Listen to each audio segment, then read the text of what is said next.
Hey, yo, Fifth, I ain't gonna lie, I'm gonna give it up to you. The production on your show, incredible. Light show, incredible. The dances, incredible. The outfit changes, incredible. Significant improvement since the way you used to perform back in the day. Like, looking like you fanning a fart is a better performance than Busta Rhymes. You out your rabbit. Man, I'm chilling. I ain't bothering nobody, I'm just chilling. You know what I'm saying? I go shopping, I give me a mean leather jacket. I think I'm doing my thing. I'm like, I'm my own little planet, right? And nobody. He's always got to try to one up on me, right? Have one up on me. I get a banging leather jacket. This Busta get a leather line up.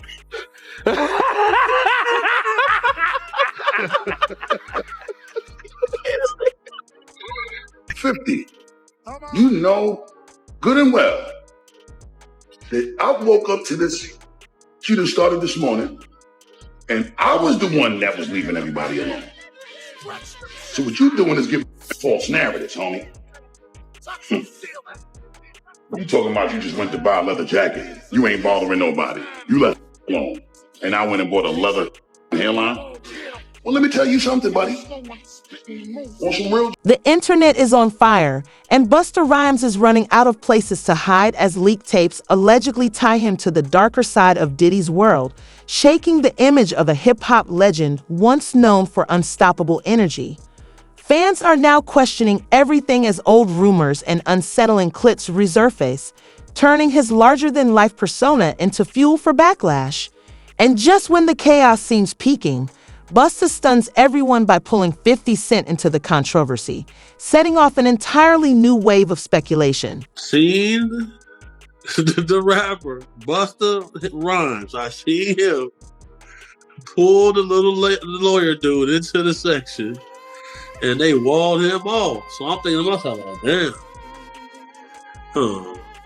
Well, he ain't come. Well, he came with us. But I usually got a rule. You come with us, you gotta leave with us. Cause I'm this big black him. I'm gonna be the only person they come to pick up first if one of y'all don't show up home. So it's like I try to stick to my protocol. Man, the dude stayed with them. And then his boyfriend was on Facebook woofing woofing the whole next day.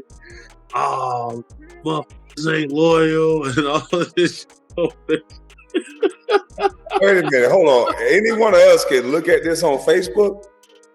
Yeah, I'm gonna find this man page. Just clown. They weirdos. Cause they paid me to come on the stream before. So they control. So I'm like, y'all making fake content? So when I seen them in person, Wax say, calm down, CC, it's just for the internet. It's just content. We know Busta Rhymes gay, but you can't be saying that. I'm looking like, what? And then the dude, Loose Cannon, like, CC, man, you gotta calm down, man. We just getting content off. I say, bro, we not playing, making fake content. So now that I see that's what they do, weirdos, bro. Everybody knows what a rainbow is, you know what I'm saying? Everybody knows what the sky can bring. It brings rain, it brings the sun. Like, you understand what life is too, so for me to know that you have a great, Raymond Harvey is Busta Rhymes, this is his real name. Anybody can get on Facebook and look up Raymond Harvey and be like, yo, that's Busta Rhymes, yo, with no wig on. And be like, yo, wild out. It's on your own time, but this is the information that you allow me to get to. I know you're, a veteran of the hip hop community. Frank Ocean just recently came out with a statement saying that, he was in a relationship, long ago. Do you think hip hop's ready for like someone of a different orientation, or are they going to be accepting of it, or what are your opinions on that? I don't know if it's just about hip hop being willing to accept it. I think the whole world is ready to accept whatever people choose to be in life. You know what I'm saying? From hip hop all the way down to just the common man that walks the streets and the earth every day. It's like we're at a place in life where, we got to respect and accept what people choose as their path that they want to walk in life.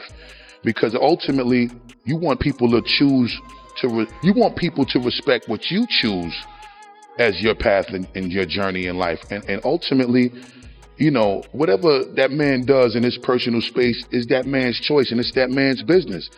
I am an extremely huge fan of Frank Ocean. His music is impeccable to me. And as far as I'm concerned, I respect the dude completely. I think, you know, whatever he does at home is his business. Just keep that music popping the way you've been keeping it, brother. And you got my money from the concerts. You got my money from when you put them albums in the stores, and it ain't gonna stop. As long as you continue to contribute your greatness, God bless him, man. The moment Busta saw his name getting dragged, he convinced himself 50 Cent was behind it all. Because in his mind, the internet doesn't turn this fast without someone pulling strings. And who better to stir chaos than the undisputed king of online provocation? Busta fired shots at 50's recent music, hoping to redirect the heat. But 50 doesn't play defense. He ends the conversation entirely, leaving no room for debate.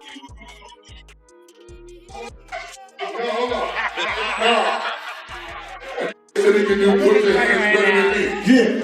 So do me a favor, right, man? You would never listen to what you're saying, y'all? That was it right there. Now, Fifth, I'm gonna challenge you for real. What is that, man? It's real pizza. I can't afford nothing, man. All my money's in Western Holdings. Don't worry, we're rich. Where's the mom? It's my birthday.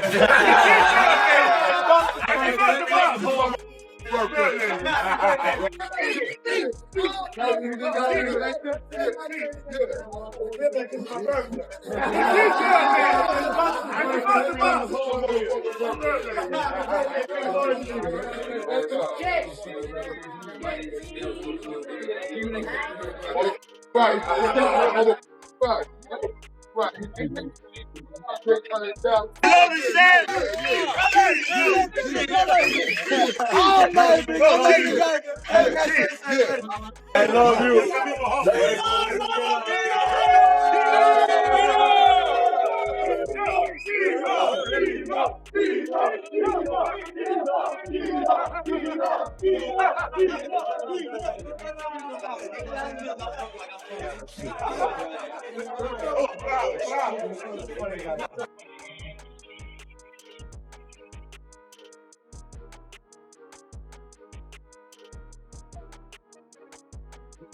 We are dealing with Uticus. We are dealing with Uticus. Cool from Cool Dre. Uticus. We are dealing with Uticus. Hello, I'm Amber. How are you? Nice to see you. Welcome aboard. Pleasure, Amber. Thank you. As we always say, the blessings don't stop, so we ain't stopping. Stay blessed up. Don't block your blessing. Know when to get out the way so that the passions can be free, to let the blessings continue to be bestowed in abundance. The birthday turn up ain't done no time soon. Happy Memorial Day weekend.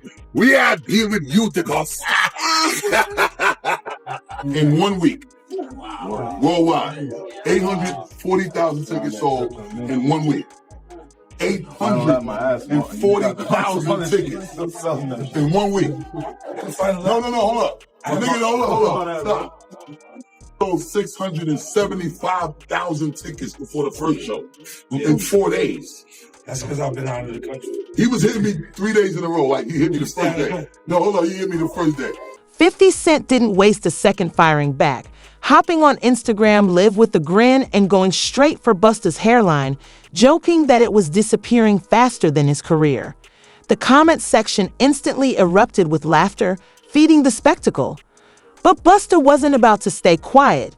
He clapped back just as hard, turning the back and forth into pure, unfiltered entertainment. Been on a tour for 5 months. We did the first show July 21st. My last show was November 21st. He's still on that same tour. Yeah, man. He don't play with that work. Ever since he first came to Violator and the first Get Rich or Die Trying came out, he was the only one that would jump on a plane like the cab. Right. Go get it. That got no problem flying 20 hours somewhere and coming back home the next day. This is how he was from the beginning.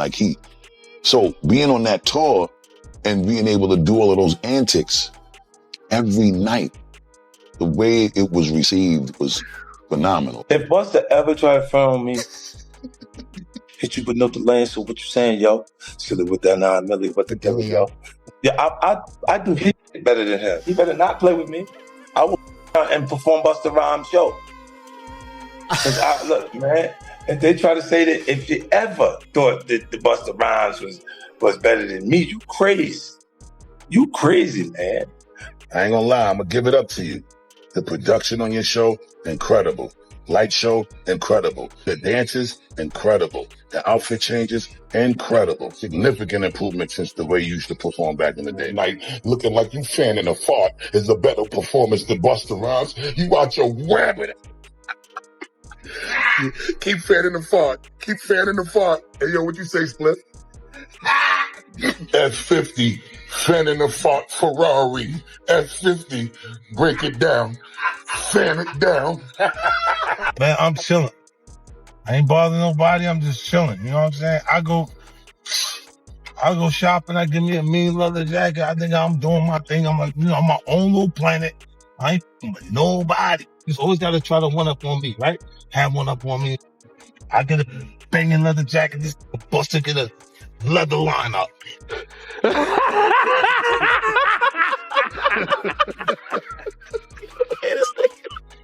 But the drama took a darker turn when a new video surfaced showing Busta behaving strangely toward a fan. The unsettling clip only poured more fuel on the fire, reigniting old rumors and raising fresh questions about what really goes on behind the scenes in the industry.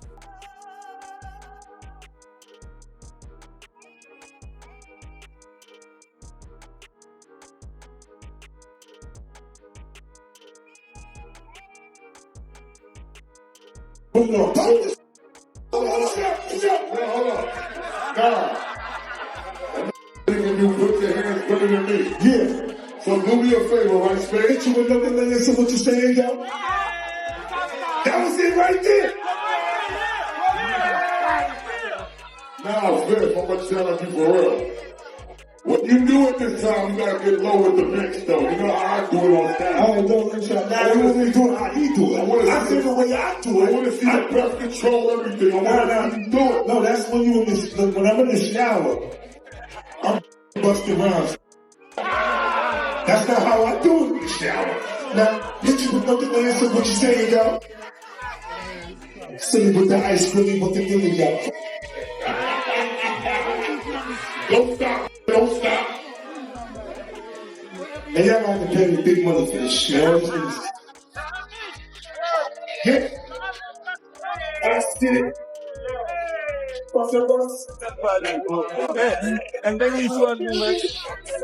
Dragon season. Everybody go get your dragon mask. Available on Busta Rhymes Universe. Click the link in the bio. Shop Busta Rhymes Universe right now. It's that time. Dragon season. Yeah, we dropping Unleash Me at midnight too. We ain't playing no games with none of y'all. What season is it? Dragon season. What season is it? Dragon season. What season is it? Dragon season. You know good and well that I woke up to this shit that started this morning, and I was the one that was leaving everybody alone.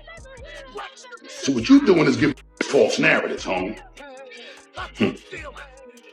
You talking about you just went to buy a leather jacket. You ain't bothering nobody. You left alone. And I went and bought a leather hairline. Well, let me tell you something, buddy. On some real G.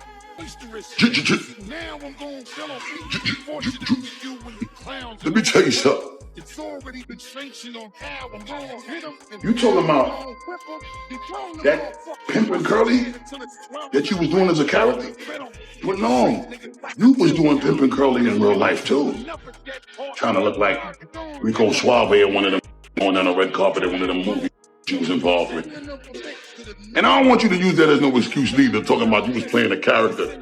You wasn't in character when you had to go down that red carpet. You could have got back to yourself. You chose to stay in character with that Rico Suave, some berries and sweet juices you had up in your head top. Now, I do want you to know I'm your brother, so I'm gonna always support you and everything you do. I ain't been doing nothing but that since the inception of our friendship. Violate up. Now, with that being said, I got one question to the masses. There's several products that you have to incorporate to get you to look like Rico 50. All right? Rico Suave. We talking about Rico 50. Let's see which one of the products that he used to get to looking like Rico 50. Was it this? Or was it this?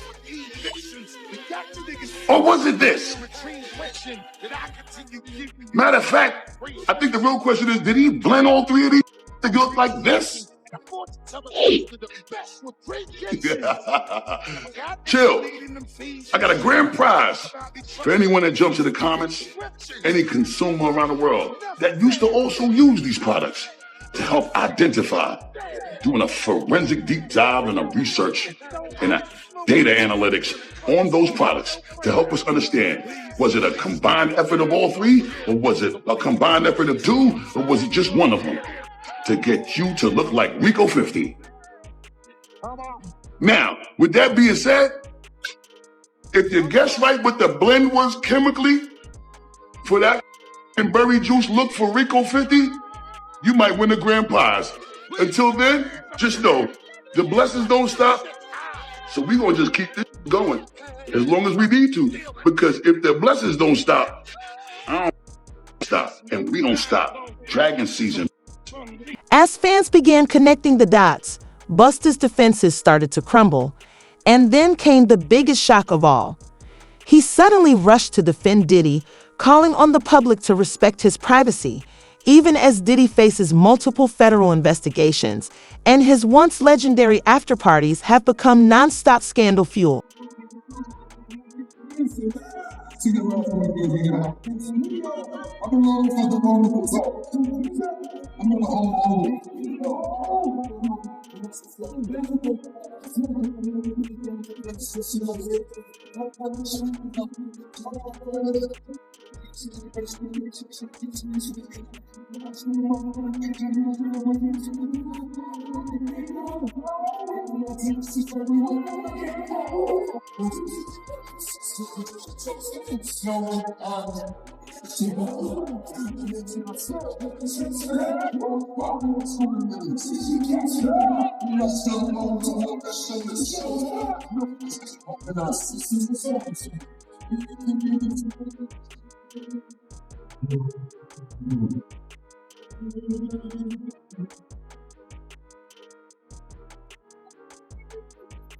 Over the weekend, a video went viral of Busta flirting with a concert goer in suggestive fashion while opening for the G-Unit boss on his final lap tour in St. Paul, Minnesota last Friday, September 15th. The clip showed him holding his microphone near his crotch and stroking it as if it was an erect, while staring at a fan in the crowd and sticking his tongue out.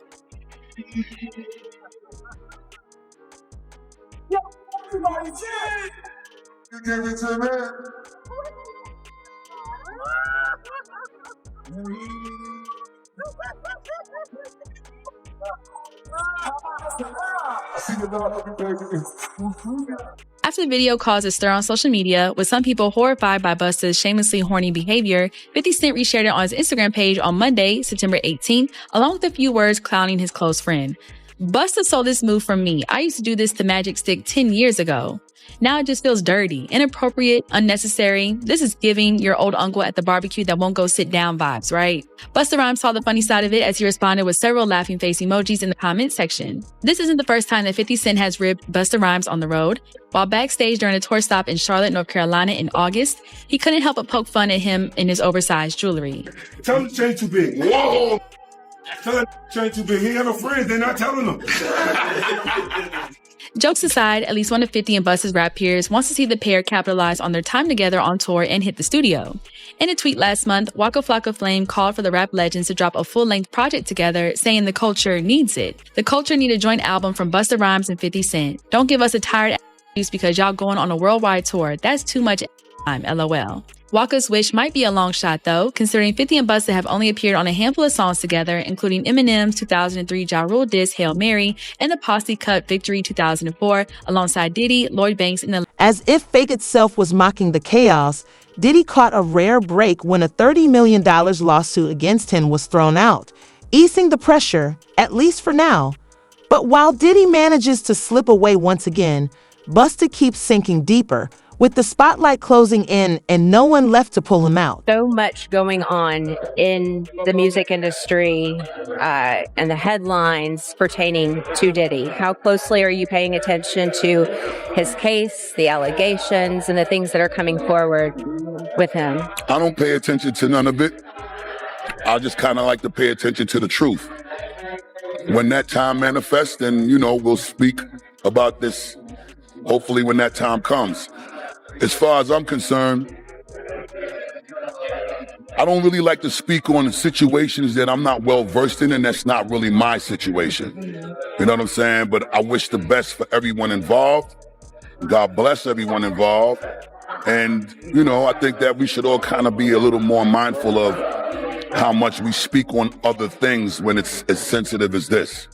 And it's incredibly sensitive. It's extremely sensitive, and I think that people don't keep in mind the effect of what their opinion can have.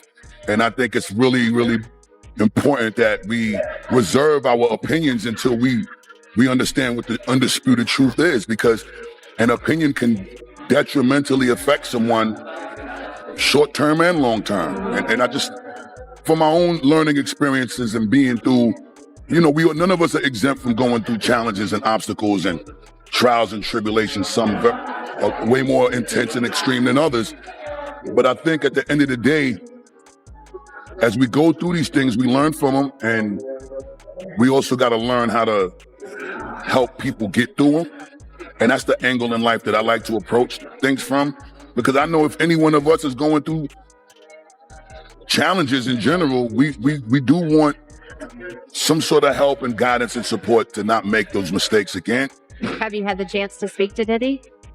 I spoke to him a few times before, it got a little out of control. But a lot of the times when people are going through things, you got to respect the space and the privacy that they need to process how they're going to deal with the things that they're going through, and I just want to see the right end result for. So what's your take? Will Diddy manage to dodge the rest of his lawsuits, or is the clock finally running out?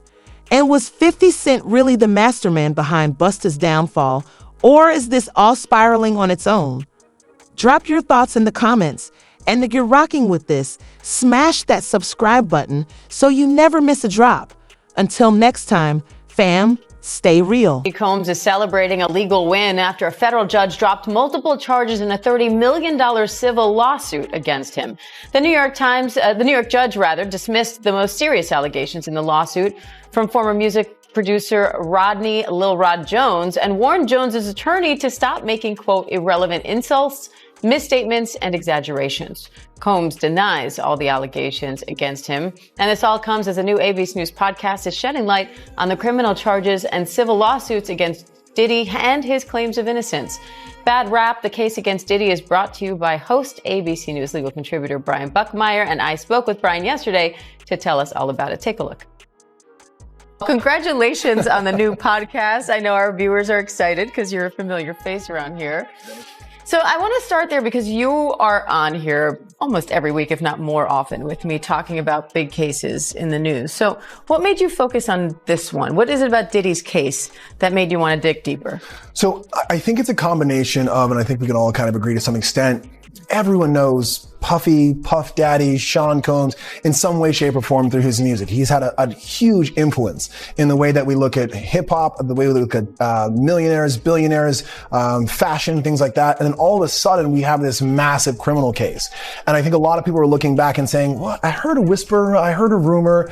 Is this connected? Is it not?" And I think both as an attorney and as just a person who was born in the 80s, this fascinated me. And I really appreciate ABC and everyone involved, because when I came with a crazy idea of what about a podcast? People were like, you know what? Yeah, let's see how this works.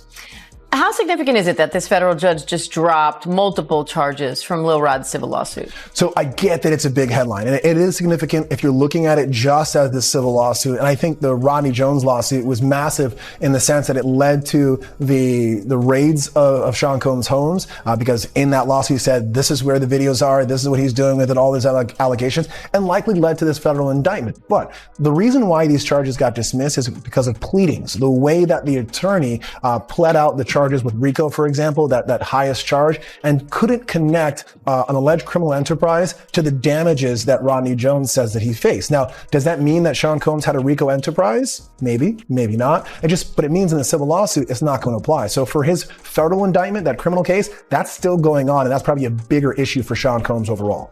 This story has gotten a lot of coverage already, and it undoubtedly will continue to. So what makes bad rap different?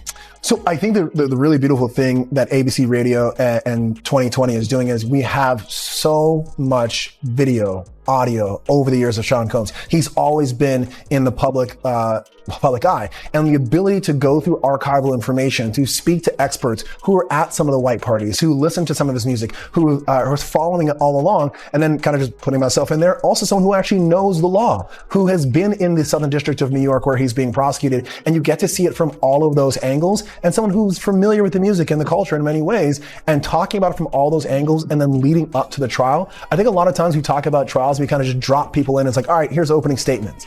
But with the podcast, you get to really follow the rise and fall of Sean Combs up into the trial, hear the controversy, hear the whispers, hear what could have really crashed his career but didn't. And then we leave you right at the trial, informed, entertained, exhilarated. And then we do it twice a week while the trial goes on. And we're going to give you those updates, give you that analysis, and also how it's all connected. And I can confirm even from our conversations, when you understand what's coming in a trial and the context around it before that trial starts, it makes the trial itself so much more interesting. And I know you touched on how you have weekly episodes, and then once the trial starts, you're going to have twice a week episodes. What should we expect there from those kind of live updates? I think you're going to get everything that you are accustomed to getting in ABC News Live, as well as radio, in the sense of they're already saying, Brian, we're going to have you right there sitting next to Aaron Katursky. You're going to be listening and watching. And when I come out to talk about the podcast, it's not just going to be, well, this evidence came out. It's going to be like, what was the jury looking like? What was this person doing? Unfortunately, in the Southern District of New York, we don't have cameras. People are not going to be able to watch this trial. Listening is probably going to be the best bet. And I love the way that ABC is attacking this and saying, let's put people in that courtroom as best as we can and give them a podcast that allows for that. So I think hearing about it, not just from a reporter, but also from an attorney, and hearing both of those aspects, I think you're going to enjoy it.